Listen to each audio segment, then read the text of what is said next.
आइए भक्तों, आज सुनते हैं भादो पूर्णिमा व्रत कथा। तो एक बार बोलिए प्रेम से विष्णु भगवान की जय, लक्ष्मी माता की जय। एकादशी की भांति ही पूरे वर्ष में 12 पूर्णिमा व्रत आते हैं। एक माह में एक बार पूर्णिमा और एक बार अमावस्या आती है। यह दोनों तिथि 15 दिनों के अंतराल के बीच आती है। पूर्णिमा व्रत का हिंदू धर्म में बेहद ही खास महत्व होता है। यदि आप कोई शुभ कार्य करने की सोच रहे हैं तो बिना किसी मुहूर्त के पूर्णिमा तिथि के दिन उस कार्य को कर सकते हैं। पूर्णिमा के दिन आसमान में पूरा चांद दिखाई देता है। तो आइए जानते हैं पूर्णिमा व्रत की कथा। द्वापर युग में यशोदा माँ ने श्री कृष्ण से कहा, हे कृष्ण, तुम सारे संसार के उत्पकर्ता, पालनहारी और संहार करता हो। आज मुझे कोई ऐसा व्रत बताओ जिसको करने से मृत्यु लोक में भी स्त्रियों को विधवा होने का भय न रहे तथा यह व्रत सभी मनुष्यों की मनोकामना पूर्ण करने वाला हो। श्री कृष्ण कहने लगे, हे माता, तुमने अति सुंदर प्रश्न किया है। मैं तुम्हें ऐसे एक व्रत के बारे में विस्तार से बताता हूँ। सौभाग्य की प्राप्ति के लिए स्त्रियों को 32 पूर्णिमा व्रत करना चाहिए। इस व्रत को करने से स्त्री को सौभाग्य की प्राप्ति होती है। यह व्रत अत्यंत सौभाग्य देने वाला और भगवान शिव के प्रति भक्ति को बढ़ाने वाला है। यशोदा जी कहने लगे कि हे कृष्ण, प्रथम इस व्रत को मृत्यु लोक में किसने किया था, इसके विषय में विस्तार से मुझसे बताओ। श्री कृष्ण कहने लगे कि इस भूमंडल पर अनेक प्रकार के रत्नों से परिपूर्ण कार्तिका नाम की एक नगरी थी। वहाँ चंद्रहास नामक राजा राज्य करता था। उसी नगर में धनेश्वर नाम का एक ब्राह्मण था और उसकी स्त्री अति सुशीला रूपवती थी। दोनों ही उस नगर में बड़े प्रेम से रहते थे। घर में धन्य धान्य आदि की कोई कमी नहीं थी, परंतु उनको बहुत बड़ा दुख था कि उनकी कोई संतान नहीं है। एक समय एक बड़ा योगी उस नगर में आया। वह योगी उस ब्राह्मण के घर को छोड़कर अन्य सभी घरों से भिक्षा लेकर भोजन किया करता था। रूपवती से कभी भिक्षा नहीं लेता था। एक दिन वह योगी रूपवती से भिक्षा न लेकर किसी अन्य घरों से भिक्षा लेकर गंगा किनारे जाकर भिक्षण को प्रेम पूर्वक ग्रहण करने लगा कि धनेश्वर ने योगी का यह सब कार्य देख लिया। अपनी भिक्षा के अनादर से दुखी होकर धनेश्वर योगी से बोला, हे महात्मा, आप सब घरों से भिक्षा लेते हैं, परंतु आप मेरे घर की भिक्षा कभी नहीं लेते। इसका क्या कारण है? योगी ने कहा, निसंतान के घरों की भिख पतितों के अत्र के तुल्य होता है, और जो पतितों का अत्र खाता है वह भी पतित हो जाता है। क्योंकि तुम निसंतान हो, इसीलिए पतित हो जाने का भय से मैं तुम्हारे घर की भिक्षा नहीं लेता। धनेश्वर योगी यह बात सुनकर बहुत दुखी हुआ और हाथ जोड़कर योगी के पैरों में गिर गया और कहने लगा, हे महाराज, यदि ऐसा है तो आप पुत्र प्राप्ति का उपाय बतलाइए। आप सर्वज्ञानी है, मुझ पर कृपा कीजिए। हे भगवान, मेरे घर में धन की कोई कमी नहीं है, परंतु मैं पुत्र न होने का कारण अत्यंत दुखी हो। आप मेरे इस दुख का हरण करें, सामर्थ्यवान है। यह सुनकर योगी कहने लगे, हे ब्राह्मण, तुम चंडी की आराधना करो। आकर उसने अपनी पत्नी से सब बात कह और स्वयं तप करने के लिए वन में चला गया। वन में जाकर उसने चंडी की उपासना की और उपवास किए। चंडी ने 16वें दिन उसको स्वप्न में दर्शन दिया और कहा, हे धनेश्वर, जा, तेरे घर पुत्र होगा, परंतु वह 16 वर्ष की आयु में ही मृत्यु को प्राप्त हो जाएगा। यदि तुम दोनों पति पत्नी 32 पूर्णमासियों का व्रत विधि पूर्वक करेगो तो यह दीर्घायु हो जाएगा। जितनी तुम्हारी सामर्थ्य हो आटे के दिए बनाकर शिव जी भगवान का पूजन करना, परंतु पूर्णमासी के व्रत 32 होने चाहिए। प्रातः काल होने पर इस स्थान के समीप तुम्हें आम का वृक्ष दिखाई देगा। उस पर चढ़कर तुम एक फल तोड़कर शीघ्र ही अपने घर चले जाना और अपनी पत्नी से सब बात कहना। ऋतु स्नान के पश्चात वह स्वच्छ होकर श्री शंकर भगवान का ध्यान करके उस फल को खा लेगी। शंकर भगवान की कृपा से उसको गर्भ हो जाएगा। जब वह ब्राह्मण प्रातः काल उठा तो उसने एक स्थान के पास ही आम का वृक्ष देखा, जिस पर एक अत्यंत सुंदर आम का फल लगा हुआ था। उस ब्राह्मण ने उस आम के वृक्ष पर चढ़कर फल को तोड़ने की प्रयत्न किया, परंतु वृक्ष पर कई बार प्रयत्न करने पर भी वह चढ़ नहीं पाया। तब उस ब्राह्मण को बहुत चिंता हुई। तब विघ्न विनाशक श्री गणेश भगवान की वंदना करने लगा। हे दया निधान, अपने भक्तों के विघ्नों का नाश करने के, उनके मंगल कार्यों को करने वाले, दुष्टों का नाश करने वाले, रिद्धि सिद्धि प्रदान करने वाले, आप मुझ पर कृपा करके इतना बल दे कि मैं अपने मनोरथ को पूरा कर सकूं। इस प्रकार श्री गणेश जी की प्रार्थना करने पर उनकी कृपा से धनेश्वर वृक्ष पर चढ़ गया और उसने सुंदर आम के फलों को तोड़ लिया। अब धनेश्वर ने सोचा, जो वरदान से फल मिला है वह यही है और कोई फल तो दिखाई नहीं दे रहा। उस धनेश्वर ब्राह्मण ने जल्दी से घर जाकर अपनी पत्नी को वह फल दे दिया और उसकी पत्नी ने अपने पति के कहे अनुसार उस फल को खा लिया और वह गर्भवती हो गई। देवी जी की असीम कृपा से उससे एक अत्यंत सुंदर पुत्र पैदा हुआ, जिसका नाम उन्होंने देवी दास रखा। माता पिता के हर्ष और शोक के साथ वह बालक शुक्ल पक्ष की चंद्रमा के भांति वह बालक अपने पिता के घर में बड़ा होने लगा। भवानी की कृपा से वह बालक बहुत ही सुंदर, सुशील, विद्या पढ़ने में बहुत ही निपुण हो गया। दुर्गा जी की आज्ञा अनुसार उसकी माता 32 पूर्णमासी का व्रत रखना आरंभ कर दिया, जिससे उसका पुत्र बड़ी आयु वाला हो जाए।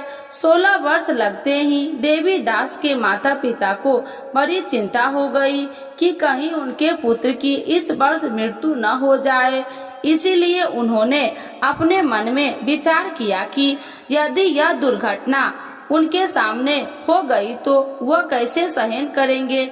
इसीलिए उन्होंने देवी दास के मामा को बुलाया और कहा, हमारी एक बहुत बड़ी इच्छा है कि देवी दास 1 वर्ष तक काशी में जाकर विद्या अध्ययन करे और उसको अकेला भी कभी नहीं छोड़ना चाहिए। इसीलिए साथ में तुम चले जाओ और 1 वर्ष के पश्चात इसको वापस ले आना। सब प्रबंध करके उसके माता पिता ने काशी जाने के लिए देवी दास को एक घोड़े पर बैठाकर उसके मामा के साथ भेज दिया, परंतु यह बात उसके मामा या किसी और से नहीं बताई। धनेश्वर तथा उसकी पत्नी ने अपने पुत्र की मंगल कामना दीर्घायु के लिए भगवती दुर्गा की आराधना और पूर्णमासियों का व्रत करना आरंभ कर दिया। इस प्रकार बराबर 32 पूर्णमासी के व्रत को उन्होंने पूरा किया। कुछ समय पश्चात एक दिन वह मामा और भांजा मार्ग में रात में बिताने के लिए किसी गांव में ठहरे हुए थे। उस दिन उस गांव में ब्राह्मण की अत्यंत सुंदर, सुशीला और गुणवती कन्या का विवाह होने वाला था। जिस धर्मशाला के अंदर वर और उसकी बारात ठहरी थी, उसी धर्मशाला में देवी दास और उसके मामा भी ठहरे हुए थे।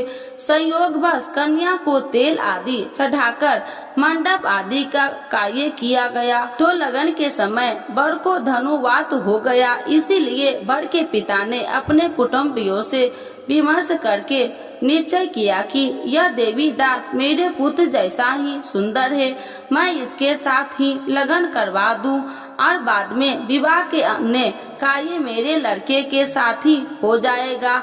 ऐसा सोचकर देवी दास के मामा से जाकर बोला कि तुम थोड़ी देर के लिए अपना भांजा हमें दे दो, जिससे विवाह के लगन का सब कार्य सुचारू रूप से हो सके।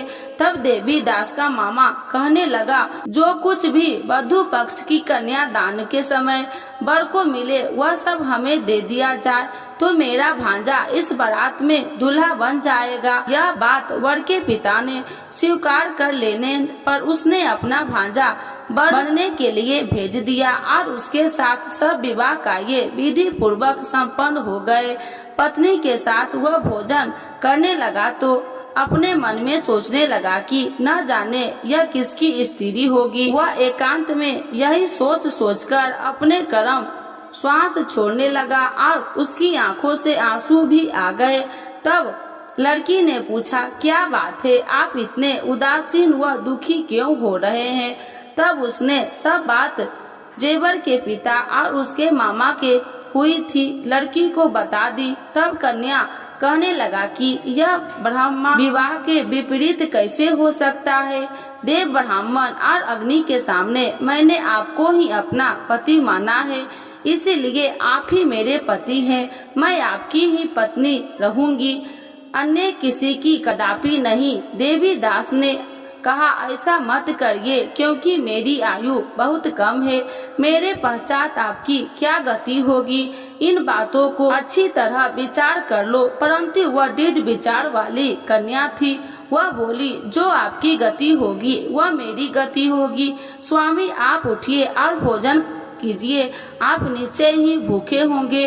तब देवी दास और उसकी पत्नी ने भोजन किया तथा शेष रात्रि वह सोते रहे। प्रातः काल देवी दास ने अपनी पत्नी को 3 नागों से जड़ी हुई एक अंगूठी दे दी, एक रुमाल दिया और बोला, हे प्रिय, इसे लो और संकेत समझकर स्थिर चित हो जाओ। मेरा मरण और जीवन जानने के लिए एक पुष्ट वाटिका बना लो, उसमें सुगंधित वाली एक नववालिका लगाओ, उसको प्रतिदिन जल से सिंचा करो और आनंद के साथ खेलो कूदो और उत्सव मनाओ। जिस समय और जिस दिन मेरा मृत्यु होगा यह फूल सूख जाएगा और जब वह फिर से हरे हो जाएंगे तो समझ लेना मैं जीवित हूँ। यह बात निश्चय करके समझ लेना, उसने कोई भी संशय नहीं है।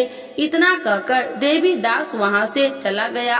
प्रातः काल होते ही वहाँ पर गाजे बाजे बजने लगा और जिस समय विवाह कार्य समाप्त करने के लिए वर तथा सब बाराती मंडप में आए तो कन्या ने वर को भली प्रकार से देखकर अपने पिता से कहा, यह मेरा पति नहीं है, मेरा पति वही है जिसके साथ रात्रि में मेरा पानी ग्रहण हुआ था, इसके साथ मेरा विवाह नहीं हुआ।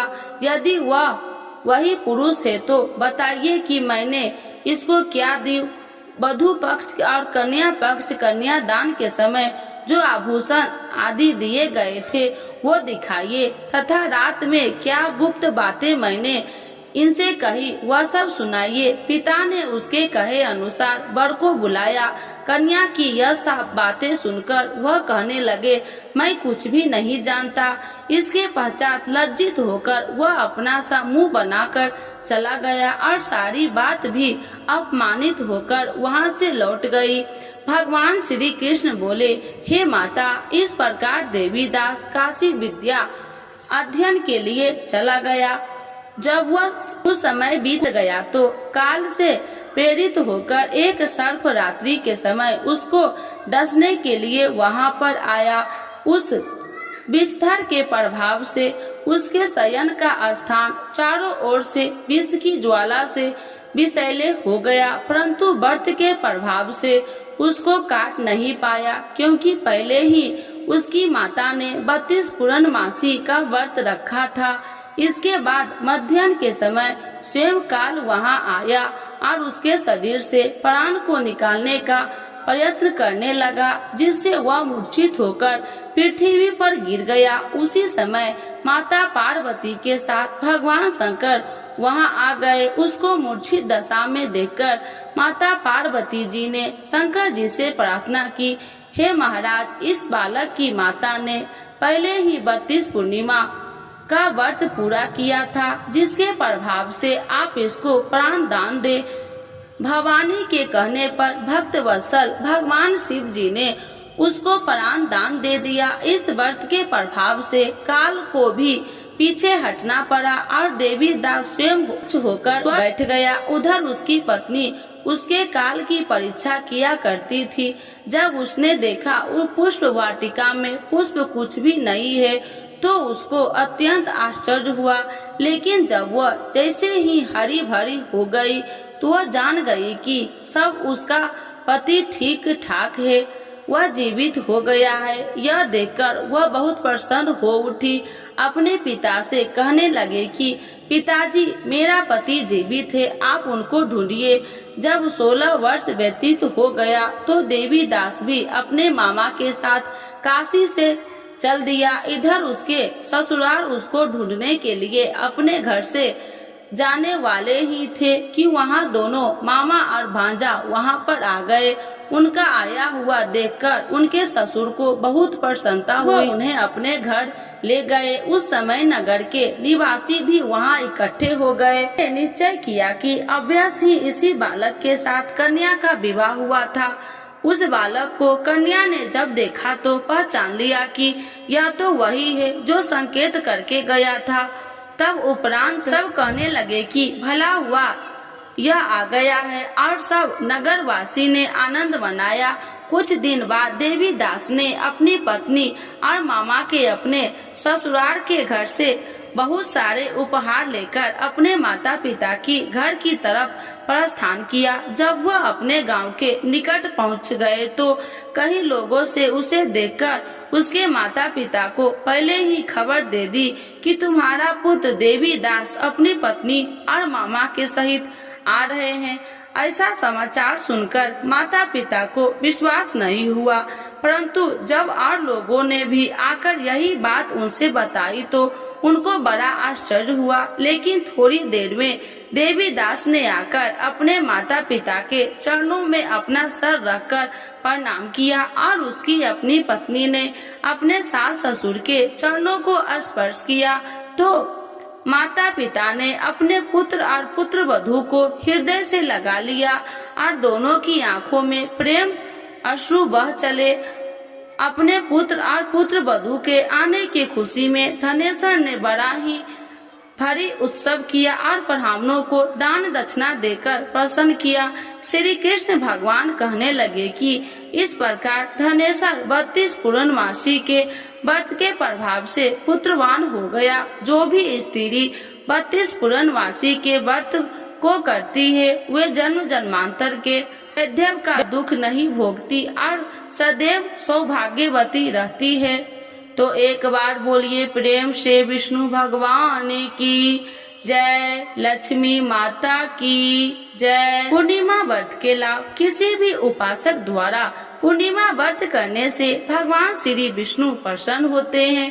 पूर्णिमा व्रत करने वाले उपासक को जल्द ही संतान प्राप्ति होती है और संतान की दीर्घायु प्राप्त होता है। पूरी श्रद्धा से पूर्णिमा का व्रत करने से गृह कलेश दूर होते हैं।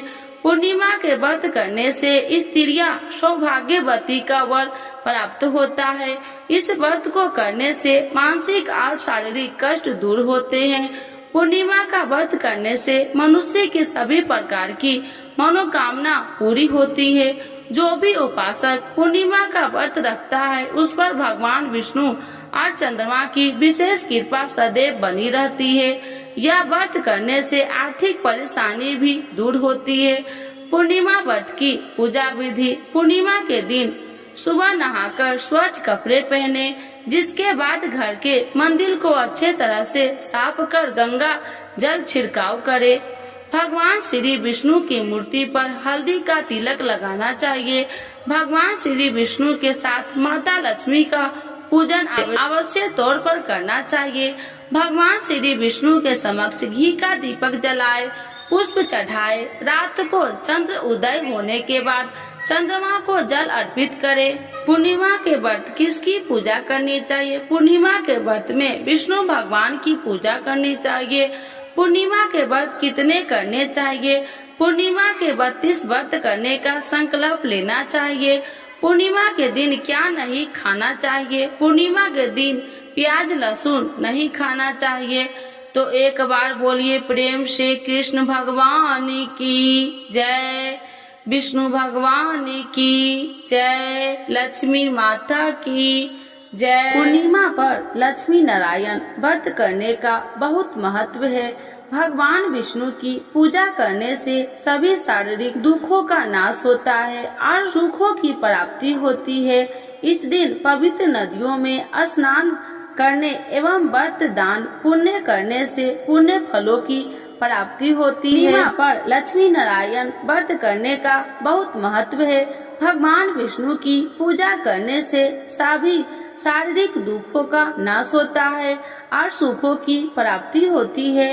इस दिन पवित्र नदियों में स्नान करने एवं व्रत दान पुण्य करने से पुण्य फलों की प्राप्ति होती है। इस दौरान चंद्रमा से जुड़ी चीजों का दान करने से कई तरह के लाभ प्राप्त होते हैं। आप सफेद वस्त्र, शक्कर, चावल, दही या फिर चांदी का दान कर सकते हैं। माना जाता है कि इससे कुंडली में चंद्रमा की स्थिति मजबूत होती है और जीवन में सुख समृद्धि बनी रहती है। पूर्णिमा के दिन चंद्र देव अपनी पूर्ण कला से युक्त होते हैं। इसका प्रभाव सीधे व्यक्ति के मन और शरीर पर पड़ता है। इस दिन चंद्र पूजन से व्यक्ति की मानसिक और आर्थिक स्थिति ठीक होती है, क्योंकि ज्योतिष में चंद्रमा को द्रव्य और मन का कारक कहा गया है। पूर्णिमा व्रत की पूजा विधि: इस दिन सूर्योदय से पूर्व स्नान कर उगते हुए सूर्य को जल दे और इसके बाद भगवान लक्ष्मी नारायण के सामने हाथ में अक्षत, जल, पूजा की सुपारी और जल लेकर व्रत का संकल्प ले। पूजा के लिए पूर्व की ओर मुख कर बैठे जाए और एक चौकी पर लाल और पीला वस्त्र बिछा लेकर लक्ष्मी नारायण को आसन दे। पीला कपड़ा दाहिना और बिछाकर विष्णु जी को स्थापित करे और लाल कपड़ा बाएं ओर बिछाकर देवी लक्ष्मी को विराजित करे। इसके बाद लाल, सफेद और पीले पुष्प अर्पित करते हुए विधि विधान से पूजन करे। संभव हो तो देवी लक्ष्मी को कमल का पुष्प अर्पित करे। इसके बाद मखाने की खीर, आटे की पंजरी या शुद्ध घी से बने मिष्ठान का भोग लगाए। आरती के बाद लक्ष्मी नारायण व्रत की कथा श्रवण या वाचन करे। पूर्णिमा तिथि पर व्रत रखकर विधिवत विष्णु जी का पूजन करने और चंद्रमा को अर्घ देने से आपके घर में सुख समृद्धि बनी रहेगी। यह तिथि माता लक्ष्मी को भी अत्यंत प्रिय है, इसीलिए इस दिन श्री हरि के साथ माता लक्ष्मी पूजन करने से दरिद्रता का नाश होता है। धार्मिक मान्यता है कि व्रत के प्रभाव से मनुष्य की समस्त मनोकामनाओं की पूर्ति होती है। इस व्रत को करने से धन संपत्ति, सुख, वैभव और वृद्धि होती है। इस व्रत को गृहस्थ ही नहीं अविवाहितों को भी करना चाहिए। इससे उन्हें संयोग जीवन साथी की प्राप्ति होती है। तो एक बार बोलिए प्रेम से लक्ष्मी नारायण भगवान की जय। भगवान विष्णु एवं लक्ष्मी माता की चालीसा। यह चालीसा आप लोग जरूर सुने। सुनने मात्र से होती है धन्य धान्य में वृद्धि। तो एक बार बोलिए प्रेम से विष्णु भगवान की जय, लक्ष्मी माता की जय। श्री विष्णु चालीसा के पाठ से अच्छे पुण्य की होगी प्राप्ति, माँ लक्ष्मी भी होंगे प्रसन्न। तो एक बार बोलिए प्रेम से विष्णु भगवान की जय, लक्ष्मी माता की जय। सुनो सुनिए विनय सेवक की चितलाय, करत कुछ वरण करु दीजे ज्ञान बतलाय। नमो विष्णु भगवान खरागी, कष्ट नसावन अखिल बिहारी। प्रबल जगत में शक्ति तुम्हारी, तिरुवन फैली रही उजियारी। सुंदर रूप मनोहर सूरत, सरल स्वभाव मोहिनी मूरत, तन पर पीताम्बर अति सोहत, बैजंती माला मन मोहत, शंख चक्र कर गदा विराजे, देखत दैत्य असुर दल भाजे, सत्य धर्म मद लोभ न गाजे, काम क्रोध मद लोभ न छाजे, संत भक्त सज्जन मन रंजन, दनुज असुर दुष्टन दल गंजन, सुख उपजाए कष्ट सब भंजन, दोष मिटाए करत जन संजन, पाप काट भव सिंधु उतारन, कष्ट नसा कर भक्ति उबारन, करत अनेक रूप प्रभु धारण, केवल आप भक्ति के कारण, धरनी धनु मन तुम ही पुकारा, तब तुम रूप राम का धारा, भार उतार असुर दल मारा, रावण राधिक को संघारा, आप 12 रूप बनाया, हिरण्याकश को मार गिराया, धर्म तेतन सिंधु बनाया, 14 रतन को निकलवाया, अमिलेख असुरन दुत मचाया, रूप मोहिनी आप दिखाया, देवन को अमृत पान कराया, असुरन को छवि से बहलाया, कूर्म रूप धर सिंधु मचाया, मंदाचल गिरी तुरंत उठाया, शंकर का तुम फंद छुड़ाया, भस्मासुर को रूप दिखाया, देवन को जब असुर डुबाया, कर प्रबंध उन्हें ढूढ़वाया, मोहिनी बनकर खलगी मचाया, उसही कर में भस्म कराया, असुर जलंधर अति बलदाई, शंकर से उनकी लड़ाई, हार पार शिव शंकर बनाई, किन सत्ती से छल खल जाई, सुमरन किन तुम्हें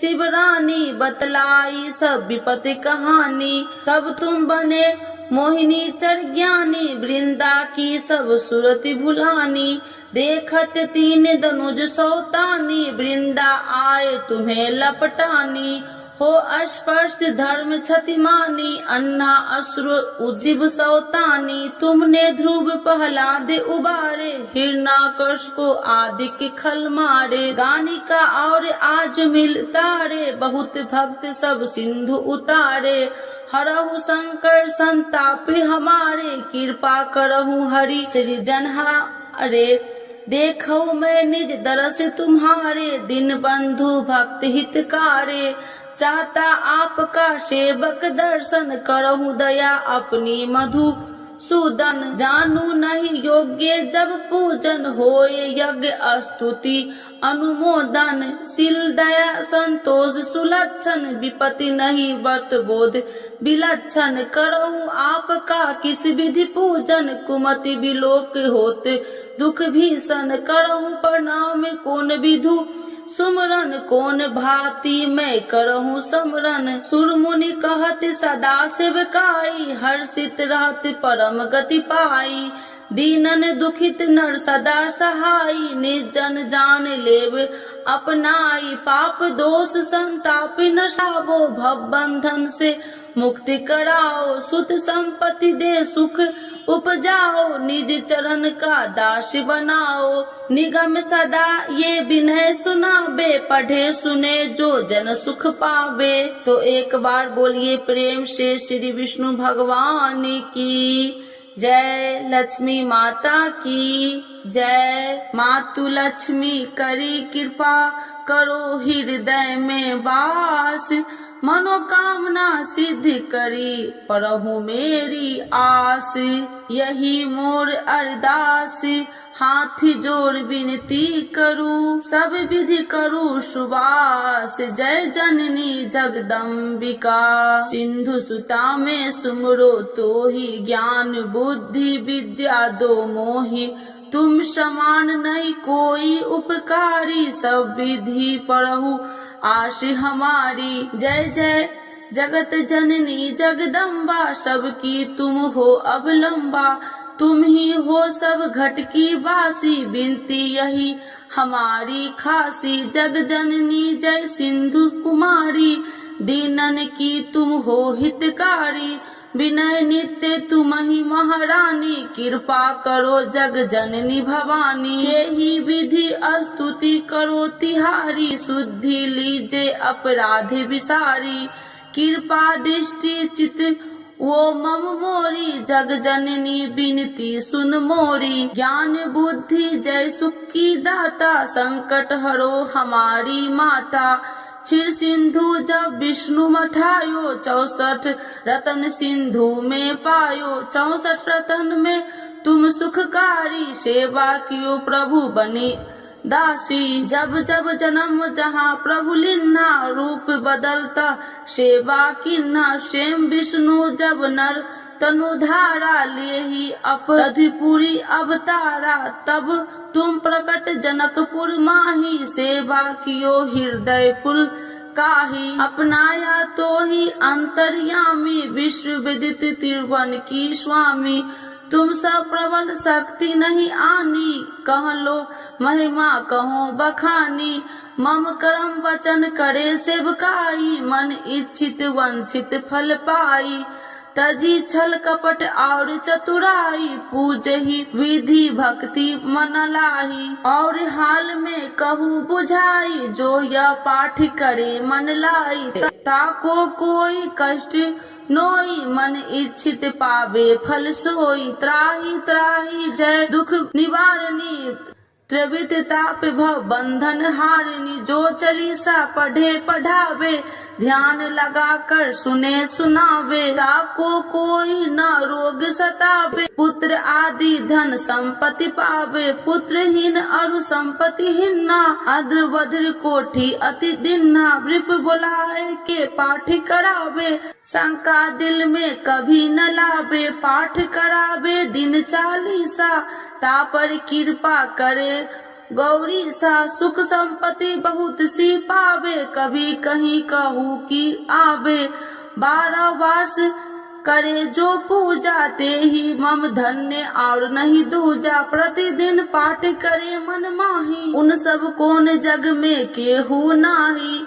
बहु विधि क्या मैं करूँ बड़ाई, ले परीक्षा ध्यान लगाई। करे विश्वास करे बरतने माँ, होए सिद्धि उपजई उर प्रेमा। जय जय जय लक्ष्मी भवानी, सब में व्यापति हो गुण खानी। तुमरो तेज प्रबल जग माही, तुम सब को दयालु कहु नाही।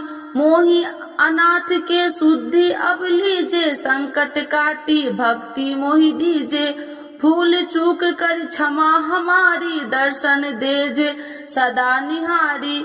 बिन दर्शन व्याकुल हितकारी, तुम ही अक्षत दुख सहेत भारी। नहीं मोहि ज्ञान बुद्धि है तन में, सब जानत हो आपने मन में। रूप चतुर्भुज करके धारण, कष्ट मोर अब करहु निवारण। के ही प्रकार में करूँ बड़ाई, ज्ञान बुद्धि मोहि नहीं अधिकारी। त्राहि त्राहि दुख हारनी, करो बेगी सब त्रासी। जयति जयति जय लक्ष्मी माँ, करो शत्रु को नाश। रामदास धरि ध्यान निति, विनय करत कर जोर। मातु लक्ष्मी दास पर करू दया की कोर। तो एक बार बोलिए प्रेम से लक्ष्मी माता की जय, विष्णु भगवान की।